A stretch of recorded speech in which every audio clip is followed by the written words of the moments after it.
Hi everyone, this is Allan McKay. So I'm really excited to be sharing with you the first ever email teardown.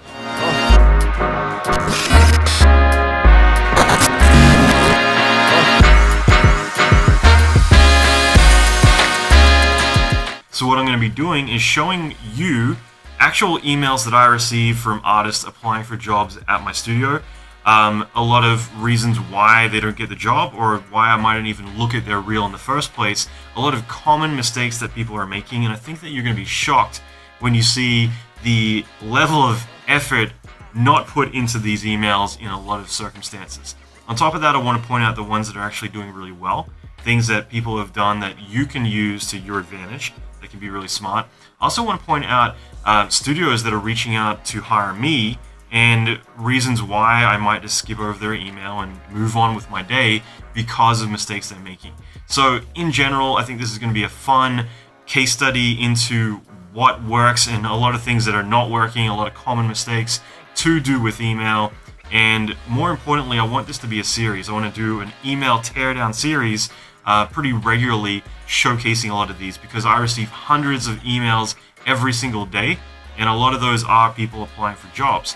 And a lot of these are really shocking, the mistakes that they're making. So let's dive in. Hi everyone, this is Allan McKay. So I wanted to do something special with this video, and that is that I wanted to do an email teardown. How do I capture someone's attention? How do I actually get them to stop worrying about managing the team that they've already hired, who they're dealing with deadlines, dealing with clients, dealing with their bosses, dealing with all the other correspondence and everything else going on. Not only managing the projects that you're currently doing, but also what ones are coming down the pipe, what bids you're doing, everything else that you're trying to handle in your crazy day, on top of getting an email from a stranger saying, "Hi, drop everything, give me a job. Gimme. Okay? And that is the number one problem that a lot of us have, is that we don't think about the other person. We don't put ourselves in their place. And this is the problem with all of these emails, and this is why I need to mention it, because I think a lot of us aren't really that aware how much we're making these mistakes, how much we're not thinking about the other person, how much we're not thinking, how do I position myself in a way that is actually going to get them to stop and talk to me, rather than just wave and ignore and go about their day. Okay, so in this case, there are so many examples, and this is just random day-to-day stuff that I get. Okay, so like I said, I'm just going to go through some random emails, but you need to think about this because you're probably doing the same thing. We all do. And the worst part is that, as we all know, the definition of insanity is doing the same thing over and over and expecting a different result. And that is exactly what we do. That's exactly what I used to do when I was early in my career. I would cut a reel, I would send out the reel, I would send it again and again and again, and I'd play the numbers game thinking that eventually, if the other 100 people didn't reply, someone will, instead of realizing maybe I got to change my strategy, maybe I got to get it in front of the right person, maybe I got to make a better reel, maybe I got to think about ways to build a relationship before I try to seal the deal. Okay, so again, you got to think about the other person. That is the true strategy here, is to think, how do I capture their attention? How do I make this valuable to them? How do I sell them on this? How do I make it easy to read? How do I structure all this? This is why I've put out so much content around this particular topic. I've given masterclass talks at SIGGRAPH. I've spoken probably about 10 countries at least about just how to write a cover letter. I wouldn't be doing that if I had so many other things to say if this wasn't important. And it's so important because this is where people are going wrong. I was just having a discussion the other day about email subject headings, because again, like if you're on my inner circle email list, you'll see email subject headings. I put a lot of thought into that because again, I'm trying to compete for your attention. I'm trying to give you value, but you don't know the value I'm giving to you if you don't click on it. So this was a discussion I had with a designer about, before you can get them to have a look at your portfolio, you got to think about having a captivating email. And before you can have that captivating email, you've got to have a captivating title. In other words, a subject heading. So subject, and then yes, it's subject, copy, content. In other words, your subject heading needs to be something that stops them, makes it stand out, captures their attention. Then the copy, in other words, the email body, needs to sell them on why they need to look at your stuff. Everyone just assumes that you're going to stop everything and you're just going to look at whatever someone sends you. And it's like, no, I've got enough going on in my day. I'm not going to go and click on random links from people I don't know so that way they can convince me to give them a job. Like, no, you tell me why you're worth my time. That is how it works. So your reel, and I've talked about the volatility of this so many times, like your reel, it's not promised that anyone's ever going to look at it. Okay? It's not promised that anyone's going to ever reply to you. It's not promised anyone's going to even click on your email if you don't put the thought into it. So that being said, and I know this is like a 10-minute wind-up, but this is me giving as much insight and value about this ahead of time, so that way you realize and you really think about this rather than just seeing it like, oh yeah, there's some dumb emails. It's like, no, like, this is the shit that everyone does all the damn time. Okay, so looking at this, I've got an email right in front of me, and like I said, I'm going to verbally describe some of this stuff as well as visually show it, but right away, I mentioned one of the key things here is that people, if your subject title, like your subject isn't going to captivate them, it's not going to stand out, then why would I click on it? Why am I going to stop over the other 100 emails, usually pertaining to a relevant project, a deadline, a client, things that I actually do prioritize as important? Why am I going to stop all that and look at a stranger's email that is applying for a job, unless you can sell me on why this is relevant? So in this case, I have a subject here. It says recruitment, and it's not spelled correctly. Recruitment. So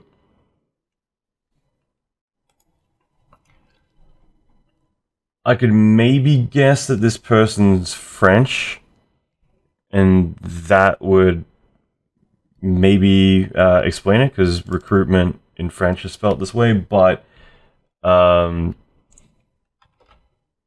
that could be my only way that I would ever think of this as being lenient. So again, I'm not sure where this person's from, but that would be the only way that I could actually think about this as being like, all right, like, are you just blatantly not spelling recruitment correctly? So as I mentioned, this is not going to grab me. It's like, okay, someone's applying for a job. On top of that, one thing is they're sending it to our sales department, which rather than hiring or HR. So again, you got to think about that. Who are you actually reaching out to? You can't just assume as long as it's sent to somebody, the janitor, whoever at the company, then it's going to land in the right hands. Because again, if I'm not even sold on the subject heading, I'm not going to click on the email, let alone read it and figure out who should I send this to. It's just going to get ignored, because me personally, I get hundreds and hundreds and hundreds of emails every single day. During the past couple of weeks, during the Venom training I put out, we were getting thousands, and it's nuts. And I'm still trying to reply to email. So in a situation like this isn't selling me. Okay, this isn't bad compared to some of the ones I want to show, but this isn't selling me. The email simply says, like, give me a job. And on top of that, potentially, especially if you're doing your research, this already is, at least to me, this is spelt wrong. So that doesn't give me confidence at a glance when I'm scrolling through and I get someone trying to say recruitment and it's spelt wrong. Again, at a glance, that's my perception of that. So email says this is my personal work that I've done in my spare time. So there is no hi, how are you, or anything specific to say that you've even put work into researching who we are, why you want to work for the company, what value you can bring. or even that this isn't just copy paste. And I don't think there's anything wrong specifically with like, building a good template at an email and reusing it. I don't expect you to write an email from scratch every single time. I do, but that's me. And but again, like, I'm not firing out resumes everywhere. I when I'm building relationships, they're very personal. I put a lot of effort into it, but I do expect you to at least customize a little bit. And even in this case, like, I would expect you to at least address me as a human being, not this is my personal work that I've done in my spare time during architecture studies. I had no professional workstation, just a simple PC to teach me to stay calm. Having no office experience, my salary expectations will be on your side. So at that point, there's a link. It's all in the same line. So again, I'm not going to get really into pulling apart the structure more than I already have, but this is not selling you on anything. Because again, perspective. I don't have much time. I'm looking at this misspelt subject heading.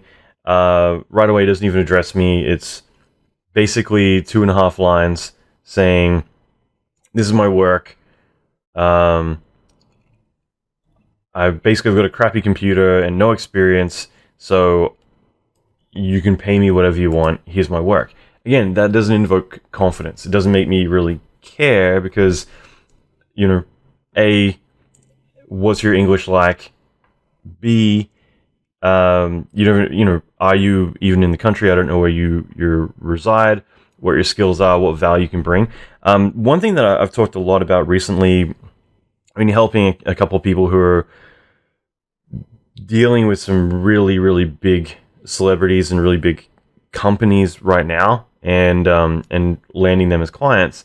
And one thing that we've had a lot of discussions about is that when you're having these meetings, you need to front load the work. You need to put thought into what you're doing because they're busy. And so you can say, hey, I'm really talented, we should do business, or they can say that to you. But if you walk away with, oh yeah, that was a really great meeting, they're really talented, there's no call to action, there's no thought put into it, for someone who is extremely busy, having to stop and think, how do I utilize this person? It's easier just not to utilize them at all. Again, I'm just being brutally honest about all of this. If I'm really busy, I'm not going to stop what I'm doing and think, okay, someone reached out to me. I don't know what they do or what their skill sets are. I know they don't have any experience, but I know they're cheap. What do I do with that? I'm not going to go and think about, all day long, like, okay, well, this person, they're cheap. That's what they're going for. Awesome. How can I use them in some way? It just doesn't work that way. There's hundreds, thousands of people out there who are cheap and affordable. That is not a selling point. More importantly, I'm not trying to figure out, like, how can I use you, So again, you need to sell them. You need to say, like, this is who I am. The more you can classify, like, what you are. If I were to email someone and say, hi, I do effects. I specialize in creating realistic fire and explosions, especially large-scale effects. If you ever need a building destroyed, I'm your guy. I just did Allan McKay's live action course, and we went through how to do all these things, blah blah blah. That to me is like, well, yeah, we need something blown up, or not right now, but when we do, you're the person who's going to come to mind. Again, be very laser focused on the skills that you're selling. Otherwise, you're literally someone standing outside a Home Depot looking for a job. Like, any job will do, and that is not something that I can utilize. So again, I'm beating this to death, but it's just, this is the heart of the problem of everyone, is that you're not giving me ammunition to use. You're making me have to think about it. I'm too busy to think, therefore I'll move on. That is every single hirer's mindset. Okay? So just keep that in mind. So again, weak subject heading. Email is completely non-personal. There's no incentive to click and look at the person's work. More importantly, they've just basically talked themselves out of a job or any interest at all. Okay? And again, I'm not being mean, but I'm being honest. For someone who is very busy, there's no chance that I'm going to look at this. I'm probably not going to reply just because they didn't put the time in to even address me, like, hi, Allan, or hi, catastrophic, love your work, whatever. any information, anything at all. So I have 1,000 questions when I read this email. I don't have any information or knowledge that I got from it. Okay, so here's another one I thought I'd bring up, and this was from a compositor. So the subject heading says compositor in brackets just moved to town. So hi guys, I just moved to Santa Monica from NYC, and I just realized that I live around the corner from your office. I'm scheduled to meet with a couple of houses next week. I would love to drop by and say hello to your team as well, if possible / interested. Please find my website below for project-to-project details. So, just to bring this up, like, by the way, like, most people who are dealing with any outbound stuff or doing any outreach, so in other words, exec producers, HR, things like that, typically I can see what they look like, all their information, where they're working now, like, any other emails, any other information. I can see all this stuff over here. So this is an old email. I can see that she obviously got a job in Santa Monica. She's working at Method, so good for her. That's awesome. And just to go through this though, couple things. This also was sent to sales. There we do have a job email. So again, that's one thing just to keep in mind, is that if you're emailing a producer, they're probably going to overlook it, because sales is usually a producer or an EP, exec producer. They're looking at new business developments. They're looking for a job. They're typically looking for clients and agencies and directors to reach out to them, or vice versa, about upcoming projects, not staffing people necessarily. So in general, you want to either reach out to supervisors who can utilize you, or you want to reach out to HR and go through the whole machine. I've got a lot of content around this. So, there are strategies around all of that, about finding the right people and doing all that. But in this case, just to break this down, subject heading, compositor, just moved to town. There's nothing bad about that. Again, it comes down to volume. The studio you're reaching out to, if they're really big, maybe you want to put a little, just squeeze a little bit more information in there. Usually what I'll do is I make emails very meta. In other words, like, they're riddled with searchable information. So pretty much like whatever you search for in your email, my name's going to come up. So if you're looking for an effects person, my name's going to come up. If you're looking for a TD, name's going to come up. If you're looking for a supervisor, compositor, I carefully write my emails that have information littered throughout it, that pretty much whatever keywords that you're putting into your email, I'm going to appear in there. And I'm going to be very highly searchable. So my name, every bit of information I can, not only will they be, if they can't remember my name, they'll be able to find me very easily in the email, but also if they're looking for someone else, aka the competition, my name's going to come up as well.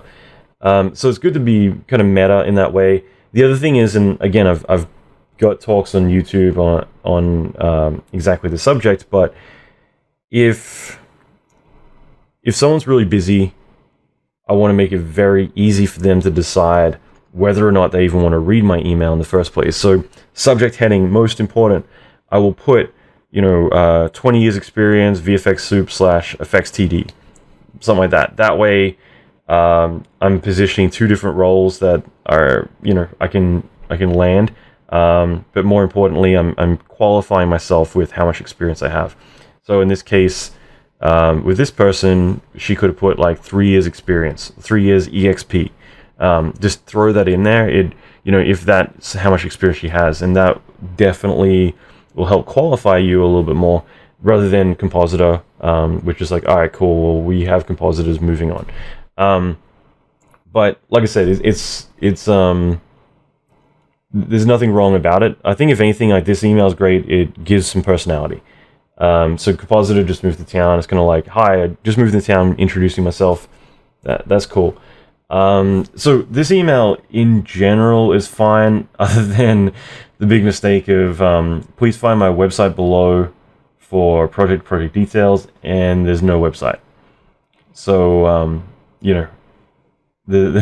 basically I would need to email back and say, hi, you didn't include your website, please send it to me, just so that way I can then look at their work and decide if they're interested. In addition to that, this is more about attention to detail. So it's one of those things that if someone forgets to include, the most vital part of the thing, then it's such a small thing, but it's one that flags as like, well, if you're forgetting literally, the most important part to this, then what are you gonna, what little things are you gonna miss in production? And again, it sounds so trivial saying that, but usually when you're hiring people, there are lots of these things that you do to qualify the person. So usually you'll notice whenever I put out a job posting on my Inner Circle email list, which right now, if you're not on my Inner Circle email list, go to allanmckay.com/inside, because I'm literally going to be posting some positions pretty soon for a few creative positions that I'm looking for people.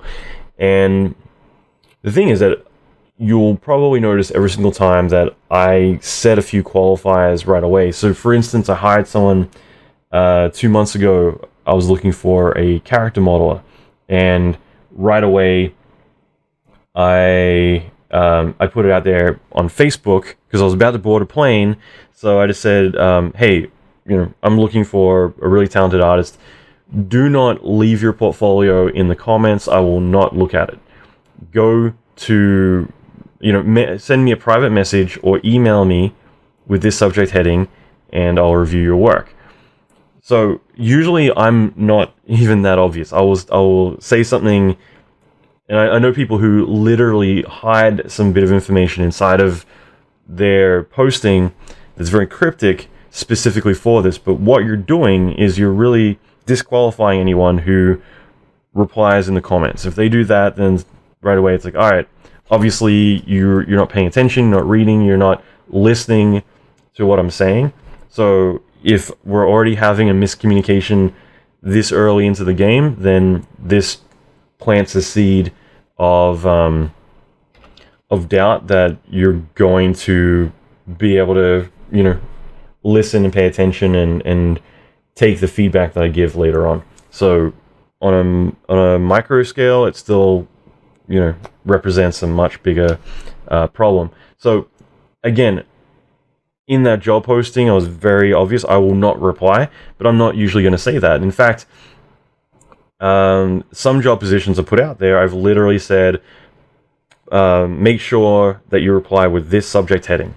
And then I set up a private email address specifically for that. And what I do is I set up a filter that every single email that comes in that is not with that subject heading, it automatically gets deleted. And as I was going through these job emails, I actually found specifically one which was segmented emails that got deleted. There was over 100 people who applied for one position at my company that got deleted right away because they couldn't follow instruction.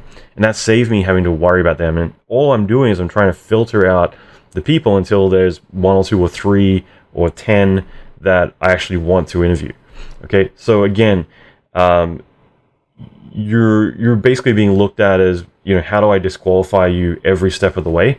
So even something as simple as here's my website and you forget, that could be something for me. It's just like, all right, well, mental note, like that's a little red tick next to your name, or red cross or whatever. But again, I'm mentioning these things because this is so vital. But at the same time, I think that her email in general is very personable. It makes sense. It also isn't intrusive in a way. It's like, I'd love to say hello to your team as well, if possible, /interested.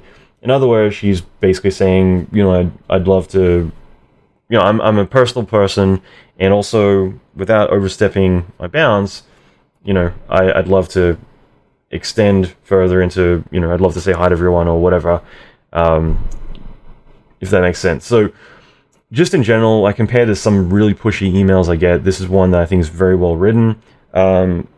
What I would add to it is just there's no information about her at all, other than she's a compositor that moved here from New York. There's nothing to say like, hey, how much experience do you have? Any studios you worked at? You know, why you're in LA? You know, what type of compositing you typically do? Whether it's TVC, whether you're doing more rotor work, or whether you're mainly focused around features or motion graphics. You know, what platform, if you're in Nuke or After Effects or whatever. That's the sort of stuff that, again, like if I were to write something like this, I think that this is good, but I would add more. I would just add one more paragraph, probably at the top rather than at the bottom.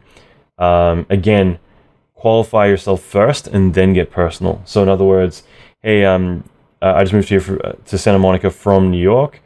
Realize you're right around the corner. Great. Scheduled to meet with a few houses. That's a bit of a qualifier. So in other words, you're saying, you know, other studios want to meet me. So that's good. I'd love to drop by and say hello. Drop by, again, it's such a casual thing to say, but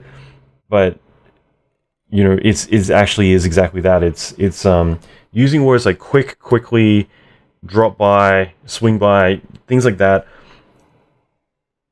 Verbally, what it communicates is, you know, I'm not going to take up much of your time. I'm not like, hi, I'd like to organize a meeting with you and blah, blah, blah. This is more kind of a casual, like, hey, I'd love to swing by and say hello really quick. So again, that's really good. And website, project details, that's fine. So all I would do is I would have snuck somewhere in all of that. I've been compositing for 3 years, typically in After Effects and Nuke. I do a little bit of 3D experience. You know, previously I was working at PsyOp and Stardust and Tronic and a few other studios over in New York. And, you know, I just moved out here to, you know, start looking at more features and the type of work that you guys at Catastrophic do or whatever. That's pretty much all I would need, is just kind of like putting that little bit of extra in there, because right away it's like, all right, cool. So new compositor, you know, you've done a lot of TVC work, usually means you're fast turnaround. You know, all the other things are going to help me have a little bit more insight into why we're going to take time out to bring you in. As in addition to that, have a bit more understanding about how you would fit in with the team. So again, it's just those are the sorts of things I would trickle in there. But like I said, I'm trying to share as much insight as I can around this stuff, rather than just, you know, straight up just looking at emails and talking about this. I want to kind of more say, you know, what I would include and things like that could be really valuable. So hopefully that makes sense. This guy. So I've got a really awesome email here. It's a few years old now. So I'm going to read this out. And again, if you're looking at this, hopefully you can see a few problems that are popping up already. So, hi, hiring manager, all caps. Again, I'm not going to worry too much about that stuff. But okay, first of all, looking at the subject heading, it's a forward. So it's like, this is even written for me. It's been forwarded to me. CV and cover letter, and then the person's name. And again, I'm not going to worry about like the English and typos because they're everywhere. But again, this is not personal to me. It's been forwarded to me. That says one thing. Hi, hiring manager. I'm sending my resume and cover letter. It has been my dream to be part of your respective studio. Working in international studios gives different experience and knowledge. Getting an opportunity and working with you would be altogether a new start in my career. I would highly appreciate if I get an opportunity to work in your YR pipeline. Regards, and then that person's name and phone number. So I'm going to go to town on this one. All right, so a couple of things really quick. As I mentioned, subject heading right away doesn't disclose what kind of position they're applying for. I still don't know what kind of position they're applying for. On top of that, like I said, it's being forwarded. So, all right, clearly you're not even putting the effort in to send it directly to me. Hi, hiring manager, fine. again, being sent to sales. There's a couple of these are being sent to sales, which I've pulled out specifically for that reason, because it's being sent to me in this case, but usually this would be an exec producer or someone who's not in charge of hiring. But either way, hiring manager is fine. That's pretty much it. Then it just says I'm sending my resume and cover letter. So usually what I would consider your cover letter is your email these days. A cover letter before would be because you're sending a letter to someone or a fax to someone, the front page is your cover letter, and it's I've talked about this extensively. It's more important than your resume. No one gives a shit about your resume in this industry. Your resume is backup. Okay, so in other words, your reel is the most critical thing you can have, with the exception of contacts. So in other words, if you know people, you network, that is way more effective than anything else. But your reel is going to be the thing that's going to land you the job outside of that. However, no one's going to look at your reel if you don't write a captivating cover letter. And your cover letter needs to be this. It needs to be your email specifically for that reason. Because it needs to be the thing to qualify you to want to click on your reel. Okay? In this case, the email is not qualifying me to click on the cover letter. If you can see where I'm going with this. On top of that, there's no reel here. Your resume is not important because your resume is something that usually you're looking at someone's reel and then the resume is more kind of just filling in the blanks. Okay, what kind of experience do they have? Blah, blah, blah. Usually if someone's reel is really good, they might not even look at their resume ever. Okay, so just keep that in mind. Now, first of all, again, English is all over the place bad. Opportunity spelt wrong, your pipeline. I'm not even looking that hard. It's just like the obvious ones popping out. The one thing I'm trying not to bring up yet is who is this sent to? This is literally sent to my company, and then a bunch. It's funny because my company is based in LA, and all of these here are Australian. So Animal Logic, Rising Sun, Cutting Edge, Allura, Surreal. I don't know who they are, but Surreal, Fly Studio, New Breed, VFX. So this person is literally sending their job email to a bunch of people. Not even BCCing, sending to all these different companies. So there are so many things wrong with this. Like, I was so tempted. I remember this is almost 5 years old. I was so tempted to reply all and crack a joke about this person because this is being sent to all these companies and it's forwarded. So it wasn't even that. It's originally written for God knows how many other companies, and then we're the latest batch of people that it's being sent to. So again, this is really just showing minimal effort. And again, this is so critical for so many reasons because this demonstrates the minimal effort that you're willing to put in to applying for a job. Rather than doing any research, rather than making it personal, all the things that I talk about, frustrating. This instead is literally just like, here's my stuff. And on top of that, there's no reel, there's nothing, there's not even a mention as to why, like who you are. Again, if I've got to think about this stuff, I'm going to move on because there's other people who put in the effort to say, hi, I really love your company. I thought that, these projects you guys did were really amazing. I was a big fan of the McDonald's commercial, whatever it might be that you guys did. I just wanted to reach out. I'm a compositor with 3 years experience, and so far I've only worked on whatever. In this case, like the only thing that this is communicated is there's one line: working in international studios gives different experience and knowledge. So I don't know who this person is. I know he's not putting any effort in at all. He's making mistakes all over the place. He hasn't included a reel or anything to really qualify himself and interest me in him But on top of that, he's also mentioning he doesn't live in the same country, so there would be visas and everything else involved. So I'm not even going to look at this person's stuff. The interesting thing is, in a situation like this where, it's just this blatantly bad, I'm curious to see whether they've sent more. And so that's where I would go and say, show me more. So I can filter that and it'll bring up more emails from him. He's sent me 4 emails over the years. Let's see if they got any better. Okay, so now, 3 months later, I get another forward. So it's not even to me still. He's learned how to BCC. So now he's not CCing 10 studios. He is, but I'm only seeing me. So in other words, he's still sending this to dozens of studios all in one email. He's just grouping them together.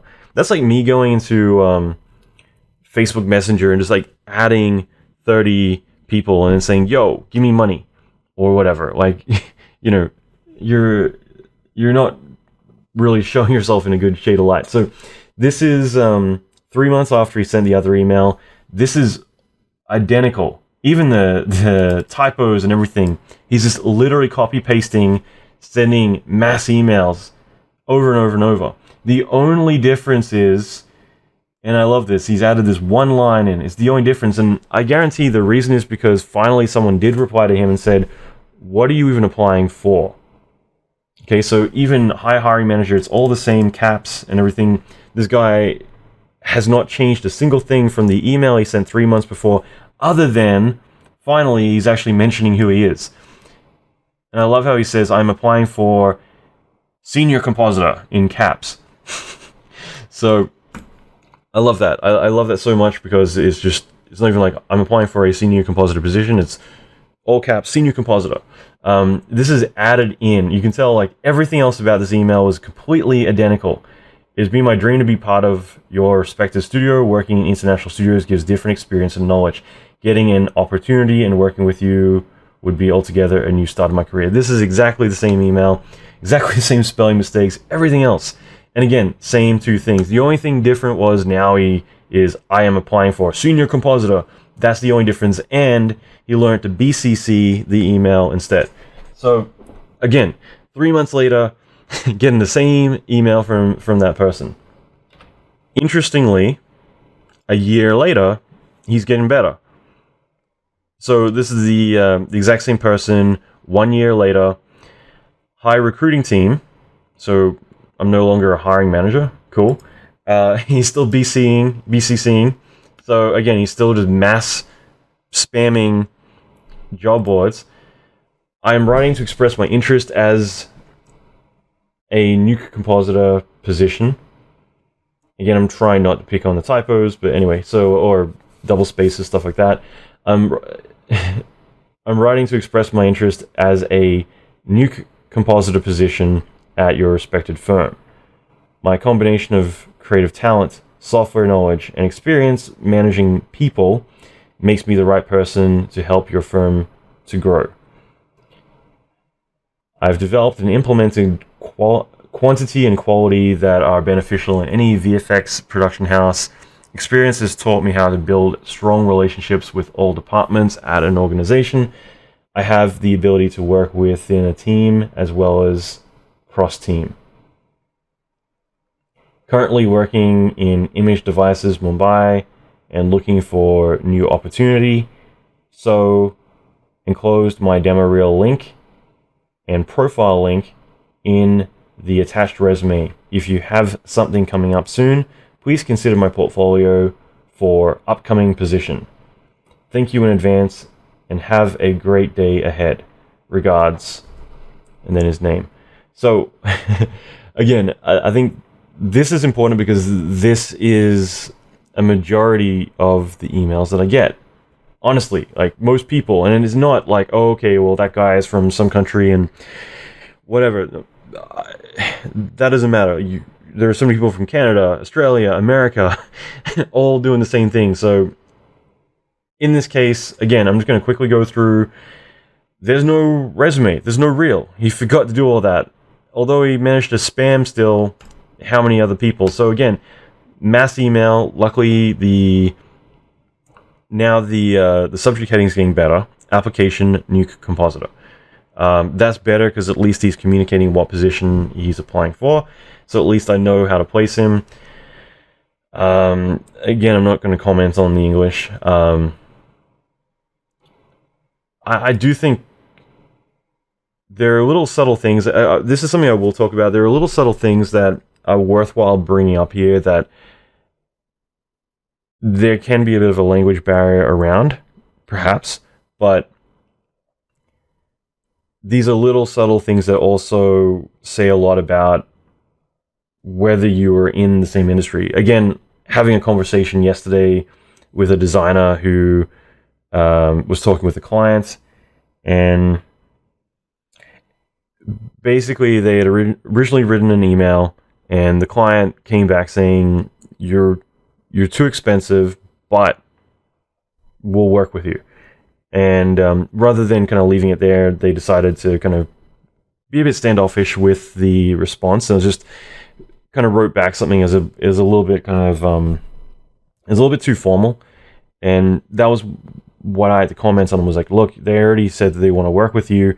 If anything, you know, both of you are in the same industry. They talked about how they've already got a bunch of designers at their company.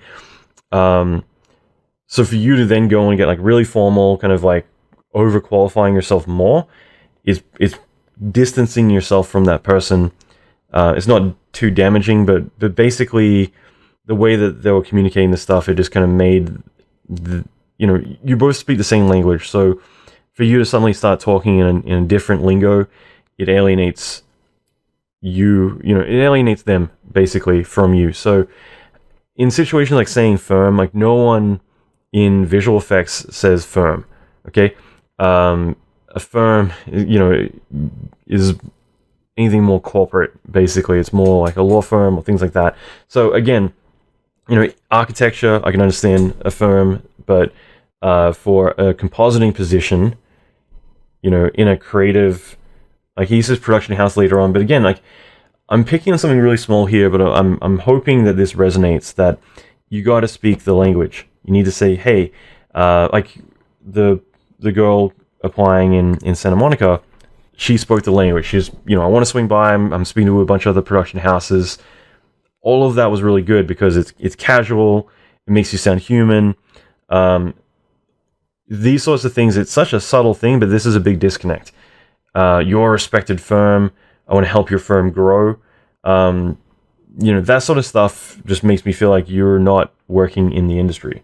It's the same way I was talking about this last night. That I'm looking at hiring an editor, and I had a few people saying that their pricing is like $80 an hour. And right away for me, I'm like, well, clearly you don't work as an editor full time because your rates are so off what a real editor makes, that it makes me think that you work online and you've managed to get like a few people paying you these sorts of rates, but it instantly says like you're not a real editor. Because I know some of the best editors in the US and Australia as well, and I know what they make, and these are the best, and it instantly just kind of says like, all right, like you're not doing this for a living, and therefore like you don't live and breathe it, because you're out of touch with the rates.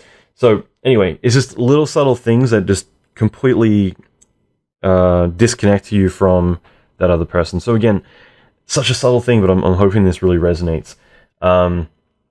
I don't really understand any of this. Like I've developed and implemented quantity and like there's a lot of jargon you can use that sounds very complicated, but it doesn't mean anything. I can say I dynamically and progressively escalated the business through substantial growth over a cross period of substantial amounts of time. What the fuck does that mean, right? So whole point here is I've developed and implemented quantity and quality that are beneficial in any VFX production house. And again, VFX, again, I won't speak about lingo or typos or whatever, but VFX production house. Experience has taught me how to build strong relationships with all departments at an organization. I have the ability to work within a team as well as cross-team. So, again, I don't really understand what working within a team or cross-team means. I do feel like, in general, kind of like that random lingo I just going to throw out there, I do feel like a lot of this is more trying to sound fancy.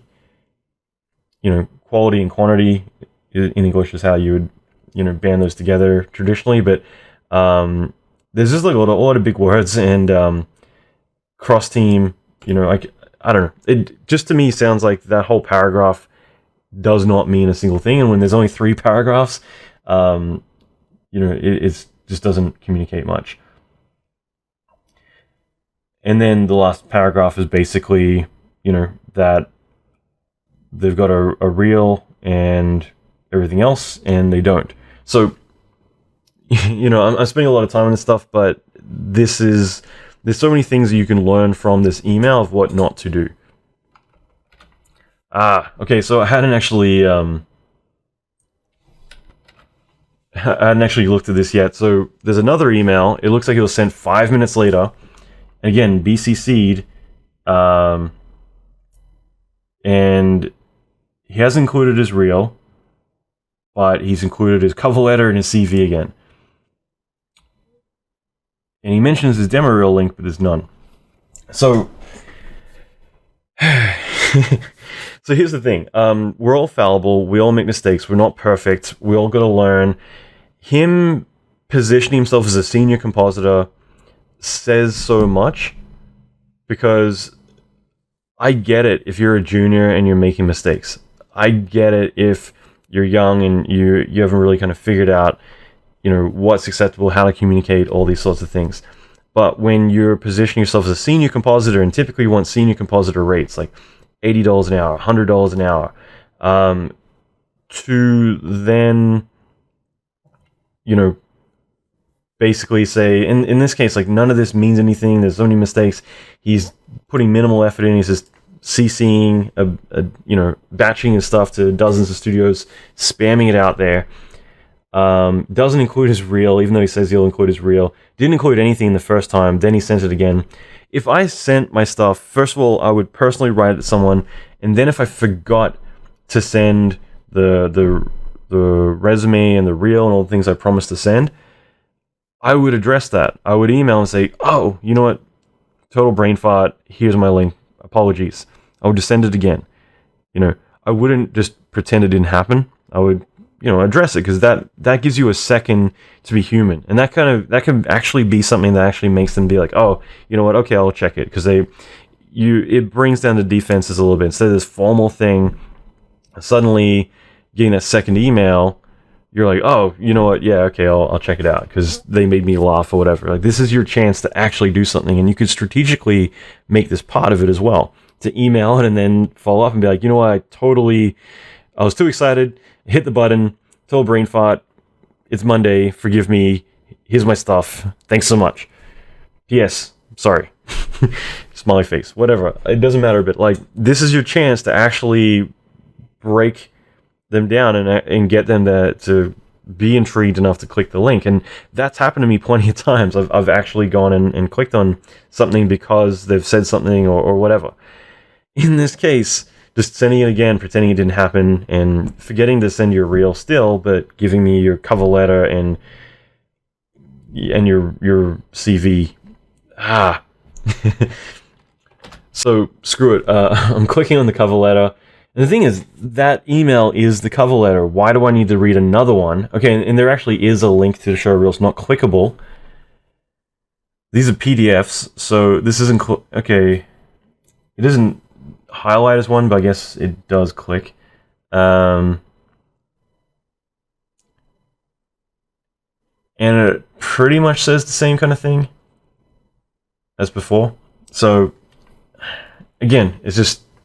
this is the sort of thing, here's my recent showreel work, and then there's my showreel.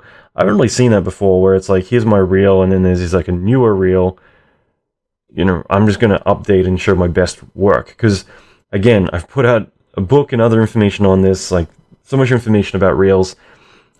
Less is more. So giving me two links, well, here's my old one, here's my new one, you're just setting yourself up for pain. So yeah, like in general, why have two cover letters? And then resume.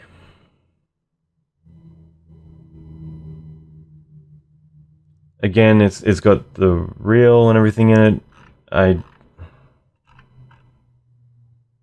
don't know.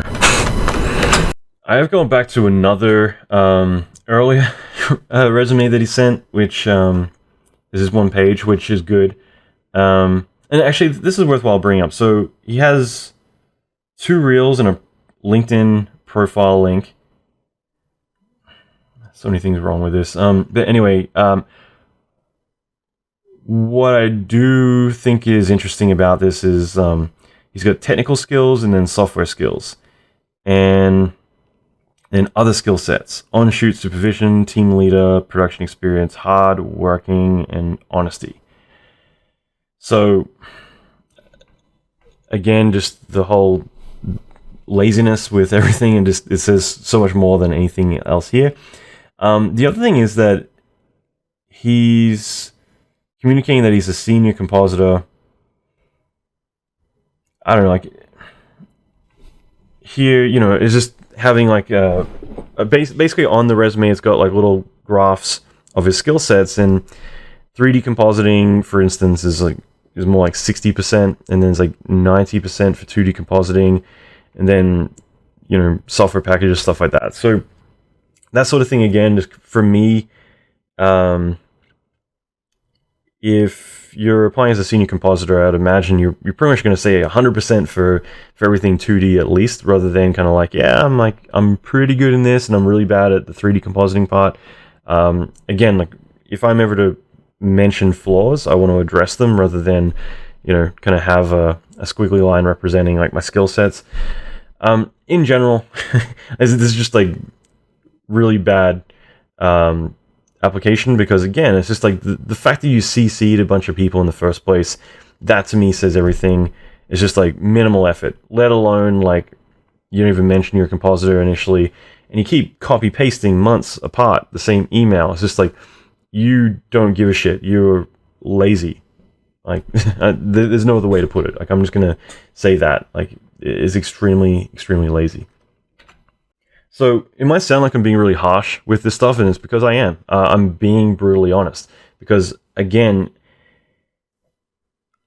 it's fun to be constructive. It's fun to say like, hey, let's look at people's work, and I'll give some advice and critiques. And the thing is, I do demo reel reviews for all my students in my live action series and my mentorship, and I'll look at everyone's work, and I'll talk with them. I'll do it all in front of everyone, and I'm still brutal about it.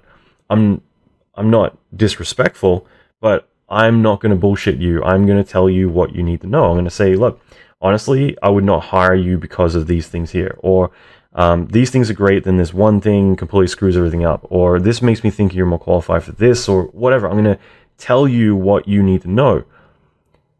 But I'm not going to be disrespectful, but I'm going to be brutally honest. Here, I am going to be disrespectful when it calls for it, because I'm going to be brutally honest about what my interpretation of your job application is going to be. Like, I am simulating what every other person is going to be saying. Okay? So just keep that in mind. So here we have, I'm going to do two more, but here we have an email being sent out from someone. I thought this was kind of interesting. The subject heading sucks, artist avail. And again, I feel like that's more lingo. It's more kind of saying, hey, what's up? You're trying to be cool about it, and cool and casual, I think. So rather than it being bad English necessarily, the English in this email is bad. I'm assuming he's from Brazil. I haven't looked. I actually did look at this guy's work, and he's extremely talented. I was really impressed. But what I thought was really interesting, because we actually had it came a conversation yesterday, is his emails The subject heading, like I said, is kind of lazy, but I think it's more kind of trying to sound cool and casual, which I think is not a good thing. And also saying artist, like that doesn't mean anything. That's like saying office worker when you're applying at Microsoft or something. Like, what the hell does that mean? So, hi guys, how are you doing? I just wanted to reach out and say I love your work. In the past, I've been contacted by your studio, but our schedules never lined up. I thought I'd share my site and reel and make myself available for this coming year. I hope we can work together. And there's a link to his reel, then Merry Christmas, Happy New Year, and his name. So I thought this was really interesting. I'm going to ignore, like, I'm not, I don't care so much about the spelling and stuff. I'm going to point that stuff out because, again, it's important. But, like, you know, if you're from another country, I'm not going to pick apart your English and laugh at you and say, what the hell? But I'm just pointing out, you know, especially if English is your native language and you're making spelling errors everywhere, like, yeah, I'm going to crucify you for that because, again, it's saying a lot about you, in my opinion. Either it's saying that you're lazy, you don't do your research and spell check, or you're just don't have much of an education. Like I barely went to school after grade 5. Like from 10 years old, I pretty much stopped going and then entirely stopped when I was 13. Like I dropped out of high school completely. I can still spell. You know, my syntax and punctuation isn't 100% all the time, but I can spell, and I'm kind of shocked when I meet people who went to school, went to college, and cannot spell at all. But again, like if you're from another country, I'm not going to point the finger and laugh, but at the same time, like, you know, I'm still going to point out this stuff. But you know, at least you're trying, and at least it shows that you can communicate. So what I thought was really interesting about this is I just wanted to reach out and say I love your work.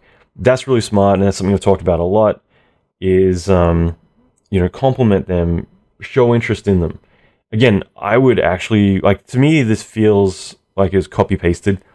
It's nothing personable about it at all. It's literally just, it can be sent to anyone. This could be sent to a design firm, it could be sent to ILM, it could be sent to whoever. So there's nothing personal about it, and I do honestly think this was just copy-pasted. But at least it's like, hey, how are you doing? I just wanted to reach out and say I love your work. To me, that communicates kind of, like I said before, it's kind of cool and casual. I don't like it in the subject heading, but, you know, this is probably similar to how I would communicate, you know, just to show I'm a human being. It's not stiff, like I want to apply at your production firm. I can improve growth in your facility. So what I thought, and this is why I'm bringing it up, is because, like, I've never spoken to this person. I know none of my team have either. We've definitely not reached out to him. So I love this line because it's, in the past, I've been contacted by your studio, but our schedules never lined up, which is complete and utter bullshit. But it's really clever because it pre-qualifies you. So in other words, most of the time you're looking at someone's work, you're like, you know, do I click on their link? Am I interested in them? You know, are they good enough? You're very skeptical, and you're trying to qualify them to see if there's someone you're interested in hiring. Instead, because I'm going to segue for a second. I've been at job interviews where I've gone in there and they've blatantly said, like, look, we've been trying to hire you for years. So this whole meeting is us pitching you the movie to see if you're interested to work with us. And it's because I'm pre-qualified. In other words, they've tried to hire me a bunch. So this isn't about, like, you know, let's interview Allan. It's basically, Allan, interview us. Let's sell you on work on our job. This is kind of what he's doing in that one line. He's basically saying that you guys have come to me, you tried to hire me, I've been too busy for you, but I thought I'd share my stuff and try to set myself up to be available for you guys next year. Without sounding cocky, that's a really good line. Again, a total lie, but it's a really good line because it instantly sets it up where it's like, I was too busy for you guys, and, you know what, like, hopefully next year we can work together. Having the "I love your work" line right before that, if that wasn't there, it would be a completely different tone, and I would be like, fuck you. So having compliment someone first and then play, basically like, you guys have been trying to get me and I'm really popular. It's really smart because instantly you that person's pre-qualified. It's like, all right, shit, we've been trying to get this guy for a long time. Yeah, that'd be great. Like, let's work together. It pre-qualifies enough that I'm going to look at their link, I'm going to see who they are and be like, yeah, we'd love to work with you. Turns out his work is really good. At least at first glance, I can't remember anymore. But that's just something to keep in mind, that it's really smart. So, I responded to him and I said, thanks, we'll keep you in mind, and, great work, because I thought it was worthwhile replying. So again, out of all the ones I didn't reply to, this is something that I did. And again, this is something I thought I'd bring up because I think it's very smart. I'm just going to bring up a few that I randomly screenshotted, like 3 this morning, just because I thought these were kind of interesting. So this is one which someone applied for a job. The relevance isn't even there. On my email list, I was sending out free video tutorials to everyone, and this person emails me and is like, give me a job. And then I think I responded, because when I get like a really bad email, I usually reply back and I'm like, is this how you apply for jobs or whatever? Just because I'm curious to see what they're going to say.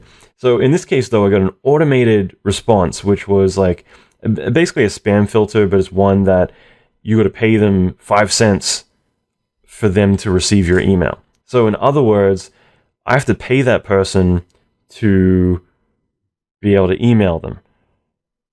Which to me is just like, what the hell? And I've mentioned this before, but I knew someone, a New York effects person, who he was getting a lot of hits on his demo reel, so he set it up on PayPal where you had to pay him $5 or no, it was $1, I forget, something like that, to look at his reel. Because I think he just thought that like enough people were looking at stuff that he wants to make money from it. But he would literally contact me saying, hey, Allan, can you get me in with this studio or that studio? And then he'd send me a link to the reel. And again, I would have to pay to view it, let alone forward it to them, and they'd have to pay. And it's just one of those things. It's just like, dude, what are you doing? Like, you're literally trying to charge money for people to consider you for a job position. Like, if you want to sell your reel, like for views or whatever, great. Have 2 links, 2 separate videos. One is for job applications, one's for the people who, I guess, are willing to pay money to look at your work. The whole thing was just ridiculous, and I ended up, in one case, forwarding his work just because that's what he asked me to do, and instantly he is blacklisted. Like, he will never work for that company ever. They were just, like, utterly blown away that he was willing to do that. And there's no chance of him ever working there, ever. Plus the fact that,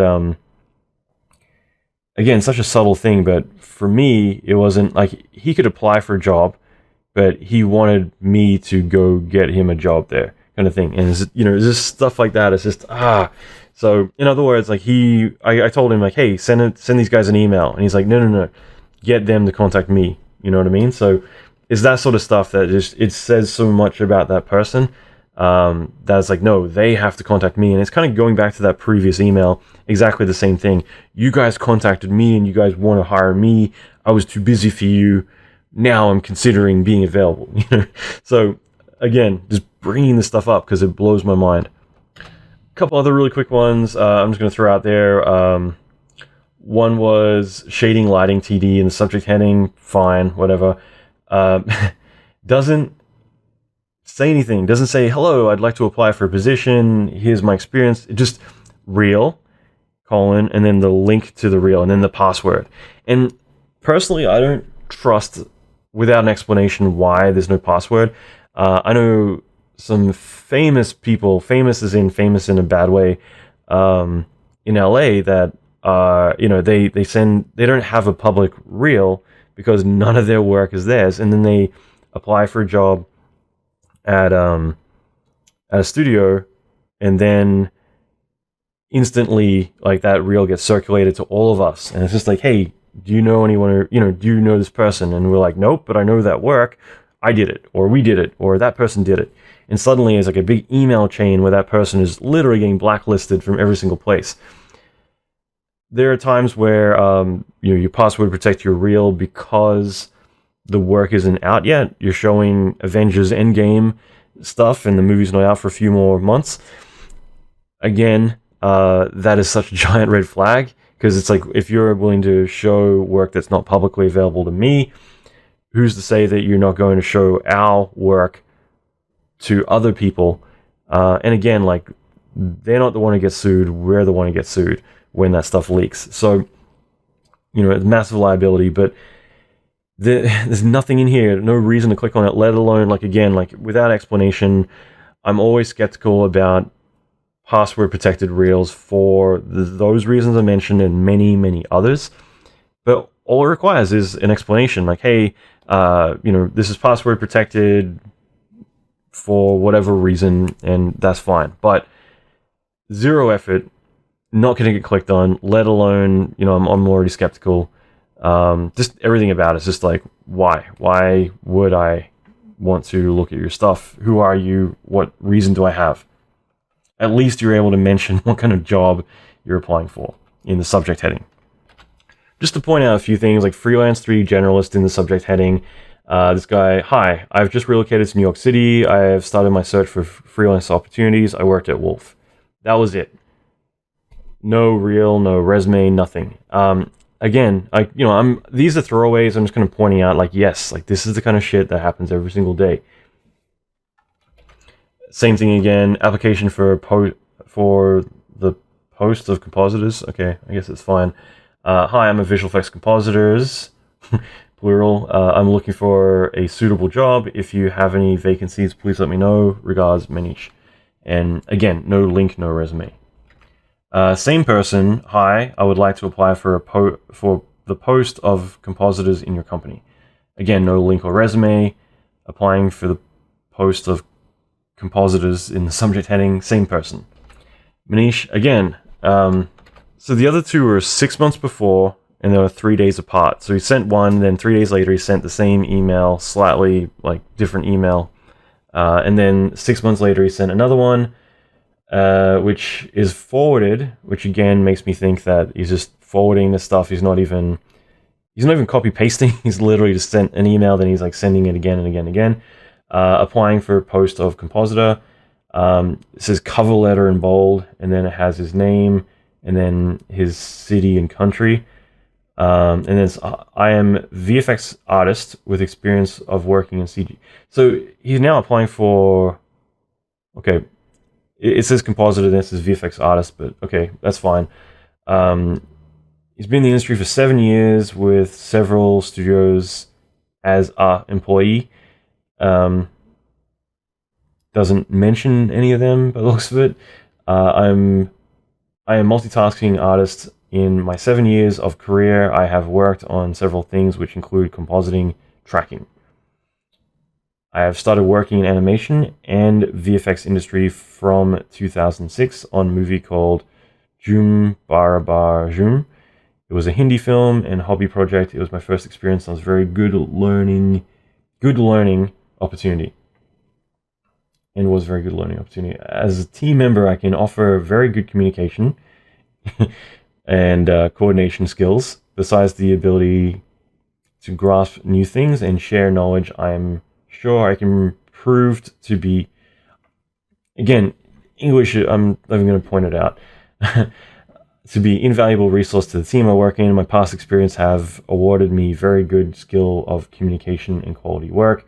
I hope that my skills are matching with your requirement. I would very much be interested in discussing the opportunity with you further. Thanks for your consideration. Resume is attached in email. Please look to the resume. Feel free to contact me. Sorry. So again, I'm trying not to get hung up on the English there. The fact that this is like same person sending emails multiple times, now I'm a bit confused because he sent 2 emails that were compositing. This one says compositor, but he's also talking about 3D animation, referring to himself as a VFX artist. But then mentioning compositing tracking before mentioning his 3D animation. It's kind of all over the place. Key thing though is that he says a lot and none of it is qualifying him at all. Okay, so key thing to look at here is that he mentions multiple times his biggest weakness. He says he's a great communicator. I would avoid that if that was an issue, and communication, like, just, it's bad. And so therefore, like, saying that you're really great at that, it lowers everything else. There was one good example of one that I don't have in front of me, but an email where someone said, oh yeah, they rated all their languages they speak, and that's great. Like, they spoke Hindi, Mandarin, English, and one other language. And anyway, problem was that it was utterly terrible English, but he went and rated, like, his skills and everything in all these different areas. One was his English was 95%.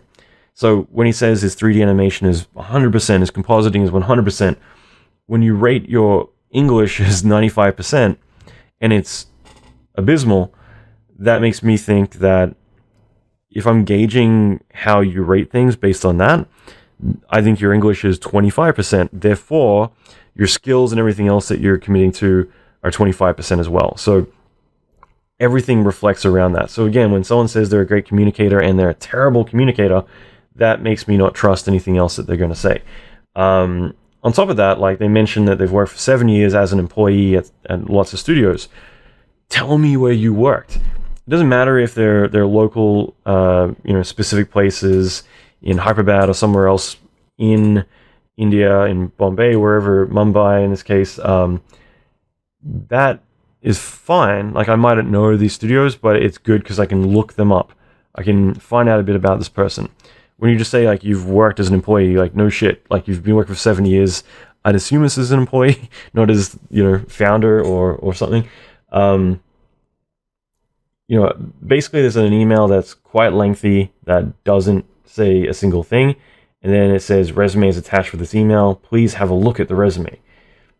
So, again, just I'm hopefully kind of reiterating, like, a very reoccurring theme here, that there's a lot of fluff, a lot of wasted time, a lot of missed opportunities, and in most cases, even the subject title, which I mentioned, it needs to be so compelling, and it's usually so bland, is just going to blend in with everything else. And when you have nothing to back it up in the email, why am I going to look at your stuff?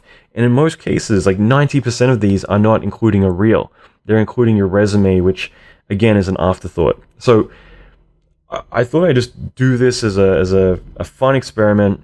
I will definitely do more of these because I've been wanting to do it for so long. We will definitely prepare these and present them a bit better. I wanted to kind of do it off the cuff this time around. But I'm hoping that this is a bit of a wake-up call of, like, oh shit, I do that too. Or, holy crap, I didn't realize it's that bad. Like, that's what people are sending out. Like, I've got to step up my game. Even if I just do it a little bit, maybe that will make me stand out. If that's the level that is coming out every single day, me just putting in some effort, me writing the name of the person I'm reaching out to or whatever, that might make it all the difference. There's been times where members of my team have specifically said, like, please, Allan, reply to this email, because they've clearly put a lot of effort into it. And it says a lot because it shows that most people are not putting any effort into these at all. Okay, so hopefully this is a big wake-up call for a lot of people. I'm hoping that for a lot of you it's just interesting to be like, wow, I didn't realize that is the level of quality is so low when people are applying for jobs. And yeah, it is. And this is why, like, the email templates have sent out saying, copy paste this email if you have to. People get jobs right away. They're like, holy crap, like, I've been getting job after job after job just by using your email template. And all that stuff's available on my website, on my inner circle. So yeah, hopefully, like I said, this is really beneficial. I will definitely do more of these, and I hope you got a lot from it. Okay, so I hope you enjoyed that. This was a lot of fun to do. This one definitely was a little bit more rough around the edges than what I typically want to do. So I definitely will make these a lot more polished and well presented in the future, rather than just kind of doing a screen capture and blurring things out a little bit. But I hope that this is something that you got a lot from. What I will be doing is regularly posting these into my Instagram stories. So if this is something that does interest you, make sure to follow me on Instagram, and I'm going to be posting these pretty regularly. But I will also be doing YouTube videos as well, more combined with all of these together. Now, like I said, this isn't something that I'm doing to make fun of anyone or anything like that at all. And that's, of course, why I'm blurring out everyone's names. But the thing is, I'm really shocked at the level of effort some people are putting in, like minimal effort. Here's my reel, or not even sending anything at all and expecting me to follow up and ask them for their reel, their resume, and talk with them. You've got to put yourself in the other person's shoes. This other person is probably going to be a lot more busy than you.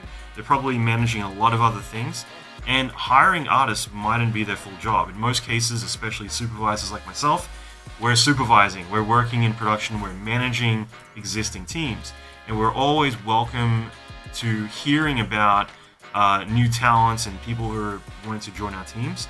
But at the same time, you've got to put in the effort, because the minimal effort that you're putting in is reflecting the minimal effort you're probably going to be putting into the job if you were hired. So just think about that.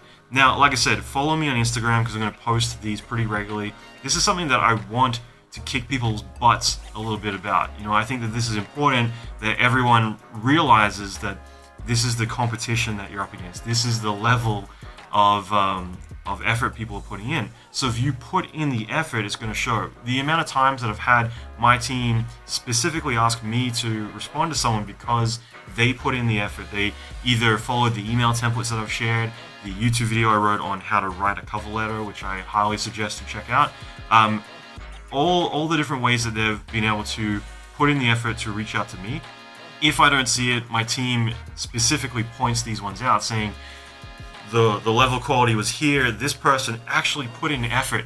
Please respond to this person, because we want to reward those who are actually taking the initiative, rather than everyone else who is literally just expecting you to follow up with them and put in all the work to try and get the information from that. So, like I said, this is one of many email teardowns I plan to do in the future, and it's more to share insight and give you a better idea of what kind of emails that a lot of us on the other end, on the hiring end, tend to receive.